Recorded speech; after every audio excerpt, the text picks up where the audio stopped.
All right, Robbie, you're good to go on the clock. All's good.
Tuesdays is known as $2 Tuesdays at WagerTalk.com and SportsMemo.com, where you can get the hottest handicappers' best bet or daily package for only $2.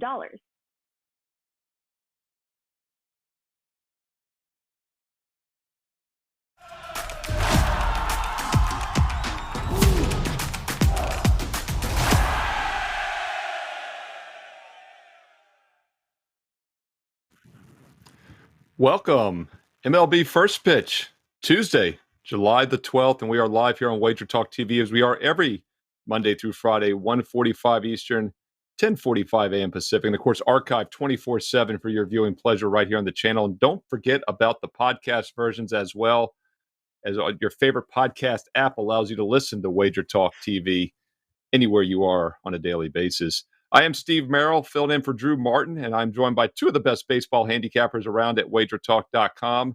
That's Marco D'Angelo and, of course, Dave Koken. And we're going to look at three primetime games tonight on Tuesday, three spotlight matchups in Major League Baseball, and also going to get to some free best bets at the end of this show as well. But first, Marco, I hadn't gotten to do a lot of baseball shows with you here on this TV channel, or this show, rather. We get to do a lot of Wager Talk Today, Monday Talk in baseball. You don't have your Fade the Sunday night angle working for you here on Tuesday, though, so I'm interested to see what you come up with. Let's start right off, though. We'll save Dave for second on this one because it's his former Boston Red Sox when he grew up in the Rhode Island area. So I'll start with you, Marco. We talked about your Pirates yesterday on Monday. Now we're going to look at an American League game, Rays and Red Sox. It's a big one. Basically, every game, every day in the American League East is big because don't look now, the Baltimore Orioles are just 2 games out of the last one. They're 8th straight on Sunday. They were off yesterday. They'll be at the Chicago Cubs tonight as they go for their 9th straight win. But right now, Boston is 2 games above in the wild card. Toronto is even. Tampa's 1.5 up. It's the AL East, basically every team in the playoffs right now. How are you handicapping this one tonight, though, Boston at Tampa Bay? There's no question this is the toughest division in baseball. And we've story for them is the return of Chris Sale tonight. Makes his first start of the season coming off the injury list. Now, he did this last year as well. A little different last year when he returned. They'll have a pitch count on him tonight as well, but the pitch count's going to be a lot higher than it was last year when he returned. He's in good shape. They've taken their time with him down in the minors. And, Steve, this is what's got me puzzled with this game because generally I like to take that veteran pitcher coming back off the long injury, making that first start back. Now, I know a lot of people like to go the other way on that and figure that he's going to be on a pitch count. He's not going to be that sharp. But I look at it this way, especially when you got a commodity like Chris Sale. And we saw it a couple games ago with Max Scherzer. When you bring back guys off injuries, the big guns, you're not bringing them back unless they're 100%. You're not going to risk the injury. And the manager's already said he's going to go about 85 pitches, 80 to 85 pitches tonight with Sale. So if I was going to take this game, I would have to look at Boston first 5. But here's my problem with it, Steve. I mentioned it yesterday when we took Tampa Bay on Wager Talk today. This Red Sox team's not playing good baseball. Now, they had a great June, but I talked about the schedule they played in June. It was one of the weakest in baseball. Now in July, they're playing a real schedule because they're facing a lot of the AL East opponents. And that's been their problem this season is they have not fared well in the division, just 11-21. I got to lean to Tampa, but I just not enough to go with them in here as an official play.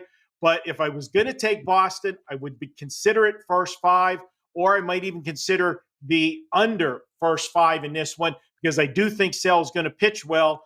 And, of course, for Boston, you got Corey Kluber. He's not the Corey Kluber of old, but he's still been getting it done. So that's how I see tonight's game. Slight lean to Tampa and maybe look at a couple of those first 5 wagers. Yeah, and Dave, I mean, Chris Sale's the big question mark for me in this game. It's someone, as Marco said, has not pitched a big league game this year. He's been in the minors. How much do you rely on those numbers? I'm not sure if they're usable or not. And how do you approach this game? You talk about you're a low-volume guy in baseball. You're very selective. Is the uncertainty of Sale enough to keep you off this big matchup tonight? Yeah, completely. Last time we saw Sale, he was destroying a broken TV,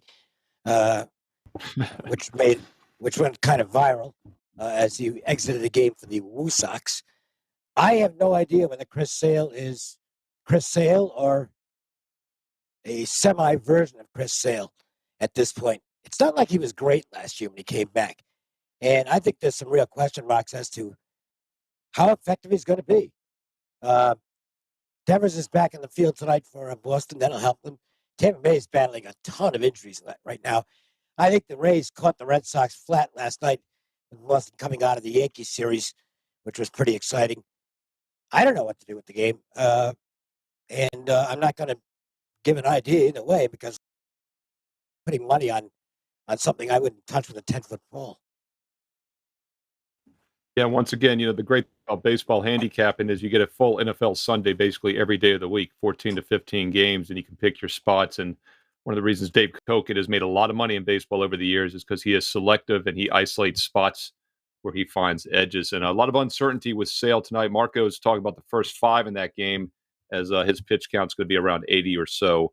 Let's look at an interleague game here next year. Normally Milwaukee, Minnesota wouldn't be anything exciting, but these are 2 playoff caliber teams. Twins are currently minus 125 favorites still to win that Central Division ahead of the White Sox and the Guardians. The Brewers are a team I've talked about for a couple seasons here on a lot of the shows. If the playoffs, I think they're always going to be dangerous with that pitching rotation, especially in a 5 or 7 game set. So I'll start with you, Dave, on this one. Brewers Twins. How are you approaching this one tonight on Tuesday? Well, first thing to note is the wind blowing out tonight at Target, so that could help the hitters. Jason Alexander, I've talked about him a few times. His numbers aren't bad, but this is what you get a different take sometimes from watching guys as opposed to just looking at the box scores. I don't think his stuff is very good, and his control is not great. So I think a good offense to get to him. The Brewers offense, nothing wrong with them. Winder on the mound for Minnesota, probably for 4, maybe 5 innings. I think the Brewers have a chance to get to him as look at the over in this game for the first 5. The bullpens for both teams could be pretty good. I'd rather stay out of that. But I think Alexander's kind of a weak point for the Brewers. Not sure about Winder either way for the Twins. With the weather factored in, I think you've got a chance for over here, or for runs here. So over first 5 would be the opinion for me. Yeah, and you're getting a pretty nice number there. The full game over-under is 9.5 to the under in most spots, and we all know 9 is a very critical number with totals, but the first 5 is 5 to the over.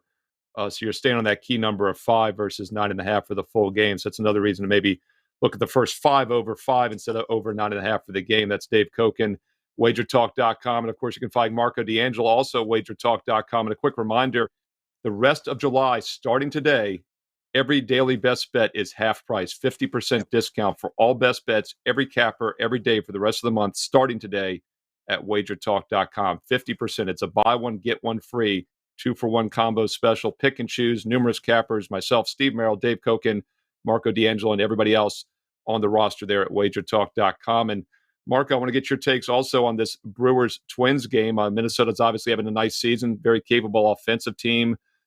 Brewers single-digit hits now in 7 straight games, and they have lost 4 of their last 5. Do they get back on track tonight at Minnesota? Well, I don't know if they're going to actually get back on track or not, but I expect a lot of runs, just like Dave. Only I'm going to go ahead and take the full game over in this one. I don't disagree at all with the first 5 because we're going to get runs early with this pitching matchup. Jason Alexander, as Dave said, he's got decent numbers. Especially on the road. Is red flag is with Alexander for me is if you look at his whip, he may have a 2.60 road ERA in his 3 road starts, but his whip is 1.67. And it's not a fluke because his season whip is 1.68. So this guy is putting a lot of guys on base, and you're asking for trouble when that happens, especially against the lineup of Minnesota that's hitting the lights out of the baseball right now. You look at their last 6 games, 6, 8, 8, 5, 7, 6 runs. So they're going to get their runs. And if you look at the Minnesota pitching staff, the problem for them is as many runs as they've been scoring, they have lost 3 of their last 4 games because their pitching's getting tattooed. Now, both of these teams had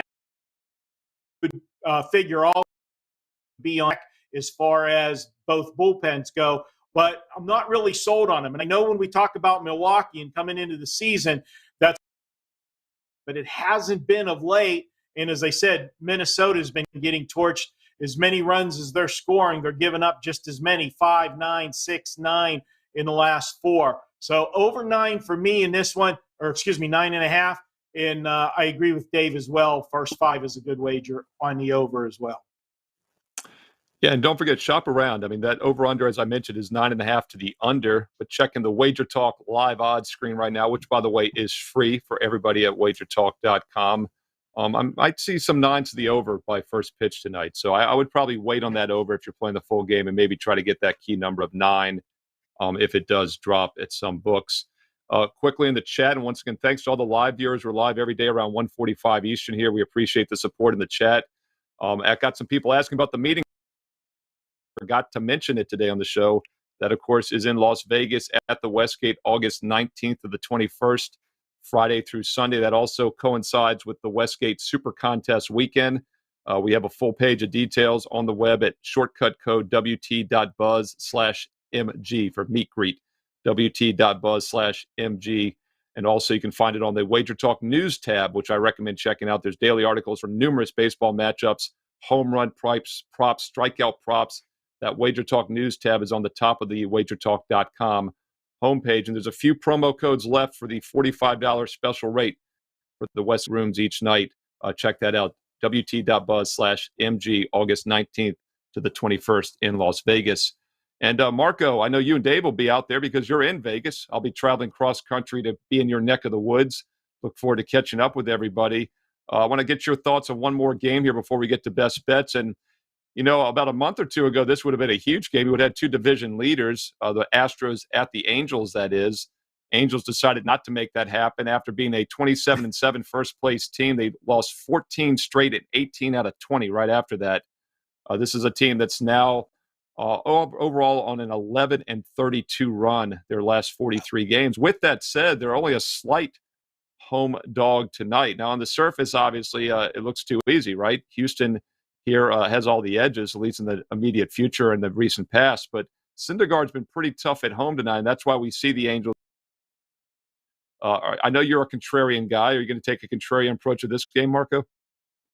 Well, here's the problem. I mean, you laid it out. This is a bad Angels team. They got a very good pitcher on the mound.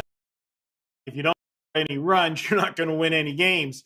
Even if he goes out and gives you, that 1 or 2 run performance, which he's done a lot this year.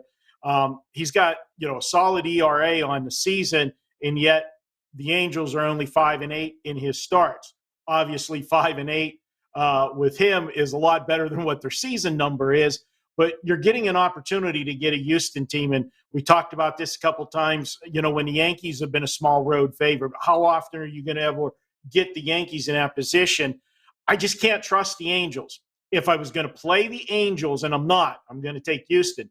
But the only way you could consider playing the Angels is looking the first 5, because once a starter leaves the game, you're holding your breath when that bullpen comes into play, and that's the reason I'm looking at Houston. Go the full game. Garcia's pitched very well this season on the road. 7 road starts. He's got an ERA of 2.13 and a WHIP of 1.02. Those numbers against a team like the Angels that have been struggling all year, gotta take Houston in the situation just on the value for the situation. This is one of those games. Interesting to see how Dave attacks it whenever you've got a bad team with a good pitcher and you're paying for that name on the pitcher with Syndergaard, but the team behind him is not worth that price. Yeah, Dave, I'm curious as well because obviously this line would be a lot higher with anybody else on the mound. There's no doubt about it. Houston's been as good as anyone in the league this year. LA's been as bad as anyone the last couple months. Is Syndergaard going to be able to get a win tonight for the Angels? I'm not betting the Angels. I mean, they're Trout, Ohtani, a little bit of Ward, and that's about it. The rest of the team can't hit. They don't play defense. Their bullpen is awful. They're a bad baseball team right now, and they're playing with no intensity. I think they've kind of checked out on the season, to be honest with you. On the Houston side, they're missing a big bat. Alvarez, he's done until after the All-Star break. They put him on the IL, so he's got hand or wrist. I'm not sure what it is, but that's a big bat out of their lineup. Syndergaard has been pretty good. He's not the Syndergaard we used to see. I mean, he's not going to blow guys away, but he seems to be getting comfortable in this 4-pitch mix, and his numbers at home aren't bad. The Astros sending a good, solid Garcia to the mound. He's got to get by the big 2. If he does that, he should be able to contain the rest of the lineup. I guess I'd look at the first 5 under in this game. You don't want full game unders with that Angels bullpen, that's for sure. But I think you might be able to get away with a under in this game. I've actually got a free play on this game on my page at WagerTalk.com, so I invite everyone to go check out WagerTalk.com for my take on this one. And don't forget, numerous cappers have free plays on numerous different baseball games, numerous sports. We even have some NFL Week 1, some NFL season totals. All of that's available for free on the main page at WagerTalk.com. Check it out. And don't forget, once again, 50% discount site-wide starting today for the rest of the month of July. If you've been thinking about dipping your toes in the water and getting some MLB best bets, now's the time to do so because you're getting a 2-for-1 special on everything you buy. 50% off. No codes needed. Capper, including myself, Steve Merrill, Marco D'Angelo, and Dave Koken at WagerTalk.com. And Marco, I'll start off with you. Let's get to some actionable info for tonight. And I referenced that Orioles team that had won 8 straight, but they were off yesterday, have to travel to Chicago now. Cubs, meanwhile, return home. Very curious if you think the Orioles can win an incredible 9 straight games tonight. How are you going in that one? Well, Steve, you know I'm not going to jump in front of a streak, that's for sure. And Baltimore's playing well. I actually like teams that go on the road on a winning streak because they're really going to be focused in that first road game to keep the momentum going. Plus, this is a team, as you said, they're crawling back into things, and they want to keep the momentum heading into the All-Star break. You get a young team that's doing well, don't step in front of them until they cool off. And this is another spot where the pitcher going tonight, Jordan Lyles, if you look at just the season numbers, he's not good, okay? But if you look at what he's done in his last 4 starts, the guy's been spot on. He's gone 6 or 7 innings in all 4 of those starts. He's given up 1. His worst outing was a 4-run outing where he went 7 innings in that game, was the tough luck loser in a 4-3 defeat. I like the way this Baltimore team's playing. Surprisingly, their bullpen has been exceptional. I'm going to take Baltimore to get the job done. You got the Cubs. They did have the day off yesterday, so it negates a little bit of that traveling back off of the road trip. But they did just play a big series in L.A. against the Dodgers, and now, in theory, is stepping down in class to play Baltimore. But they're playing a team that's red hot. I'm going to make Baltimore my best bet. Like it. Marco D'Angelo, Baltimore Orioles, he says, will win their 9th straight game tonight on Tuesday at Chicago. And Dave, I want to get your thoughts on a free play here for this show. And we talked about the Orioles, a feisty team with some youth that's playing well. You know, the Pittsburgh Pirates were a young team that had played pretty well, some youth a few weeks ago. Been a little up and down since. Had a good weekend in Milwaukee. I want to get your take on that Pirate game tonight. Are they a play on or play against this evening? Well, I don't think the Pirates are ever play on, but I'm willing to go against the Marlins, who are not hitting at all right now and seem to be feeling the effects of Chisholm and Soler being out of the lineup. Castano on the mound tonight, a lefty who's just kind of a back-end guy. The Pirates are going bullpen tonight, so I don't really know how this is going to shape out as far as who's going to go win. So I think I want to keep it on the first 5, but I think the Pirates actually have an offensive edge right now over the Marlins, just on the current stuff. Stratton can maybe get it done for a couple of innings. I think the Bucks have a chance to get to the Miami left-hander. And you're getting plus 125 first 5 innings, which isn't bad. So let's go for a mild upset. Pirates first 5 as tonight's best bet here in the show. Like it, a little upset call there from Dave Koken on the Pittsburgh Pirates. And Orioles Pirates would have been a great matchup back in the 70s when those two teams were powerhouses. And I know Dave probably grew up an AL East guy, and I know Marco remembers the Pirates from those days. Tonight, though, Pirates and Orioles get the call. And I'm going to look at a free game. You know, I mentioned a free play on WagerTalk today. I did a big game breakdown earlier. Check that out. I give out a free play in the Oakland-Texas game. Also have a free play on that Houston-Anaheim Angels game, as I mentioned, on my page at WagerTalk.com. I'm going to give a third free play on the network here. We're going to look at a overplay between the Dodgers and Cardinals, over 8.5 minus 120. And 9 is always such a key number with totals. So whenever I see an 8.5, I'm always kind of leaning towards the over if possible, just because games can't land on even numbers as easily. You know, a game can't end 4-4. It has to end up in extra innings at least 5-4 or higher. So I do like the value over 8.5 minus 120, and never have a problem playing the Dodgers over. They're as capable as any team in the league offensively. They enter an excellent current form with 7 straight wins in this one, including an 11-9 win on Sunday in Chicago, in which they had 14 hits, hit the ball extremely well. So the question becomes, can St. Louis help get the total over? And I think they can. This is a St. Louis team that had lost 6 out of 7 games until their Saturday 4-3 win against Philly. They followed that up Sunday, of course, with the 6-1 win, 6 runs, 9 hits. They had 17 hits, 10 runs in those 2 games on Saturday and Sunday. They remain at home, day off. Yesterday's game was the 6-1. So they remain home, no day off, but they're going to be fairly rested still, I think, after a fairly easy win yesterday. The Dodgers come in rested after traveling from Chicago, so I don't think there's any letdown spot there. I like the setup here for some offense tonight in St. Louis, and we get a very reasonable total. Dodgers, Cardinals, over 8.5 minus 120. That game goes at 7:45 Eastern tonight on Tuesday. And a quick reminder, once again, all best bets, 50% off for every capper every day starting today for the rest of July at WagerTalk.com. It's very that you go there, you make your bets, you make your plays, you make them for half price, 2-for-1 special every capper right now, wagertalk.com. Okay, let's recap those. Graphics guy Will, scrambling as always. I appreciate him getting everything on tap because I literally came up with that St. Louis one as my freebie 30 seconds ago because I wanted to do something different than all the other freebies I've given out today. And once again, Steve Merrill over 8.5, -120 in the Dodgers-Cardinals game. Marco D'Angelo says the Orioles win their 9th straight game in a row, and they're at the Chicago Cubs tonight. He likes them at a +110 underdog price to do so. And Dave Koken is the Feist Pirates, who've been pretty good current form the last few days. He likes them on the first 5, also at an underdog price. Pirates first 5 +125 from Dave Koken. Once again, best bets are loaded right now for all cappers, 50% off at wagertalk.com. No promo code needed. Check out Dave Koken. Check out Marco D'Angelo. And check out myself. Merrill. Also, the meet and greet in Las Vegas is set August 19th to the 21st. More information on the web at wt.buzz/MG. Marco, Dave, thank you so much. Best of luck tonight. Thank you to Will and Robert, our producers, back in the studio. I am Steve Merrill, and I'll be back tomorrow once again for more MLB First Pitch at 1:45 Eastern right here on the network. Best of luck tonight. Enjoy the games. Tuesdays is known as $2 Tuesdays at WagerTalk.com and SportsMemo.com, where you can get the hottest handicappers' best bet or daily package for only $2.